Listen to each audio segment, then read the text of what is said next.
Episode 65. Di rumah sakit, Cynthia segera mendapatkan penanganan. Tim medis, setelah memeriksa kondisi Cynthia, dokter itu langsung menggelengkan kepalanya, tanda tidak ada harapan lagi. Merasa ada yang aneh dari gelengan dan dokter yang memasang.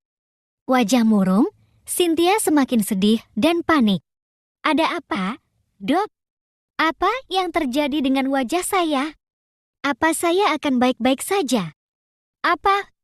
Cynthia tidak melanjutkan pertanyaannya karena dia tahu betul apa yang sedang terjadi saat ini dan bagaimana.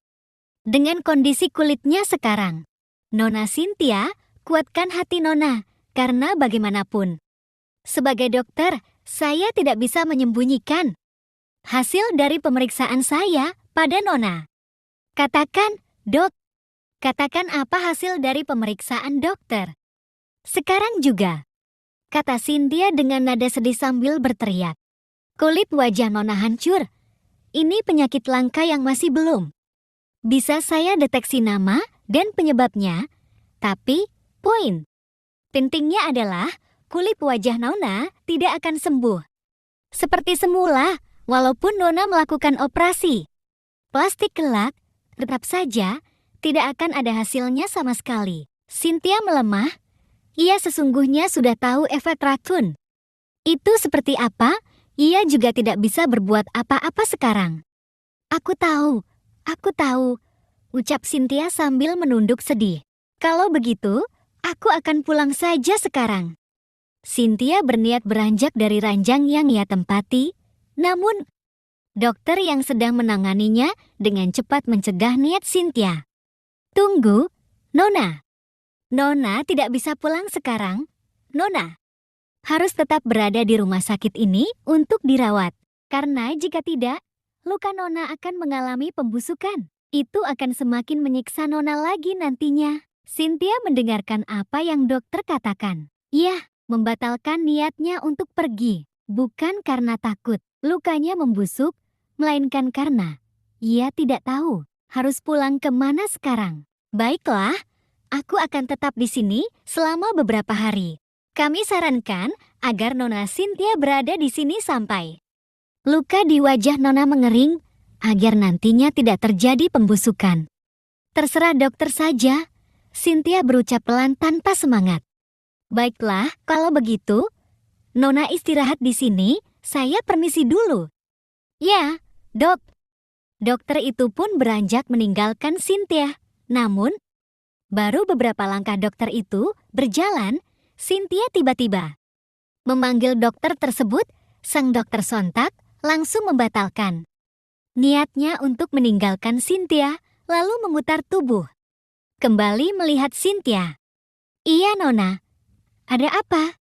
Apakah saya bisa meminjam kertas dan pena? Ada yang ingin saya tulis soalnya. Bisa. Nanti saya minta suster untuk mengantarkan apa yang Nona inginkan ke kamar Nona. Baiklah, terima kasih banyak, dok. Dokter itu hanya menjawab dengan senyum. Lalu, ia kembali melanjutkan langkahnya untuk meninggalkan Cynthia. Di luar, saat pintu kamar tersebut terbuka, Johan dan Rian langsung menghampiri dokter tersebut. Bagaimana keadaan? Cynthia, dokter. Apa lukanya parah? Tanya Johan tak sabaran. Lukanya sangat parah. Ia harus dirawat di sini sampai lukanya mengering. Apakah separah itu, dokter? Tanya Rian dengan wajah tak percaya. Ya, lukanya sangat parah. Penyakit langka itu masih belum bisa saya simpulkan apa penyebabnya. Untuk itu, pasien harus tetap berada dalam pengawasan tim medis selama penyakit belum diketahui penyebab dan bagaimana penanganannya. Oh, begitu. Apakah kami bisa melihat pasien sekarang, dokter? Tanya Johan. Maaf, sebaiknya biarkan pasien istirahat dahulu. Karena pasien terlihat sangat syok sekarang. Butuh banyak waktu sendiri agar bisa menenangkan dirinya. Johan dan Rian saling tatap. Mereka ingin melihat Cynthia namun tak berani membantah Apa yang dokter katakan? Pada akhirnya, mereka hanya bisa pasrah dan mengikuti apa yang dokter katakan saja. Baiklah, kalau gitu, dokter terima kasih banyak, ucap Johan sambil melirik Rian. Sama-sama. Permisi. Iya. Rian dan Johan menjawab serentak. Dokter tersebut beranjak dari tempatnya. Selang beberapa menit kemudian, seorang suster datang menghampiri kamar. Cynthia dengan membawa pena dan kertas, suster itu pun dicegat oleh Rian, sedangkan Johan sedang berusaha menghubungi Brian untuk mengabarkan apa yang sedang terjadi di rumah sakit tersebut. Maaf suster, suster mau kemana? Tanya Rian penasaran. Dengan wajah penuh selidik ke dalam, Pak, ada apa? Katanya, pasien tidak bisa diganggu. Sus, kok suster boleh masuk? Pak, saya datang atas perintah dokter. Jadi, mohon jangan halangi saya, ucap suster itu terlihat kesal. Oh, maaf, saya tidak menghalangi suster, hanya ingin memberitahu saja apa yang dokter katakan pada kami. Takutnya, dokter salah ngomong sama kami tadi. Suster itu hanya geleng-geleng kepala saja. Dengan tatapan kesal, ia melewati Rian yang berada di samping. Ya ampun, apakah salah apa yang aku katakan? Suster itu sepertinya tidak mengerti kalau aku ini sedang menaruh rasa curiga pada mereka semua. Mendengar kata-kata yang Rian ucapkan, Johan yang sedang bicara lewat telepon dengan Brian menoleh. Ada apa, Pak Satpam? Tanya Johan penasaran.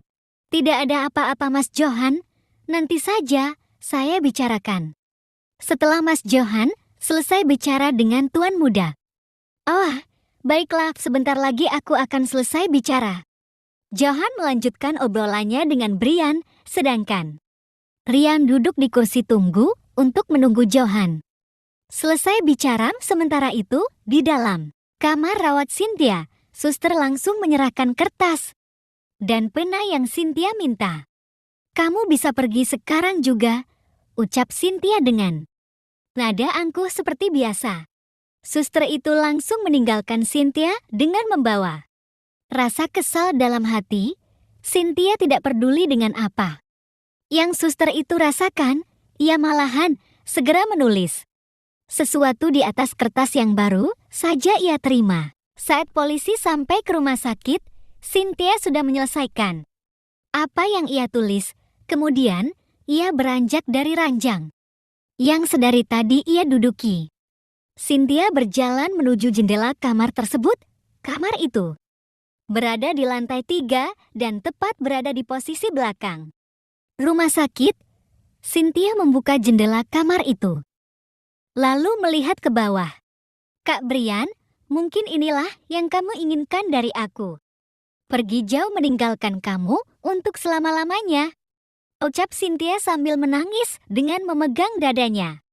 Dada itu terasa sangat perih ketika ia mengingat sikap Brian padanya selama ini. Cynthia menyeka air matanya, kemudian ia tersenyum. Aku yang salah, sejak awal, akulah yang salah. Selamat tinggal Kak Brian, semoga kamu merasa bahagia dan puas dengan kepergian aku, ucap Cynthia sambil berusaha memanjat jendela tersebut. Ketika Cynthia berhasil memanjat jendela, pintu kamar langsung terbuka. Johan dan Rian masuk ke dalam. Betapa kagetnya mereka ketika melihat Cynthia yang berada di ambang jendela dengan posisi yang sudah bersiap, siap untuk melompat. Nona Cynthia. Johan berteriak memanggil nama Cynthia dengan cemas.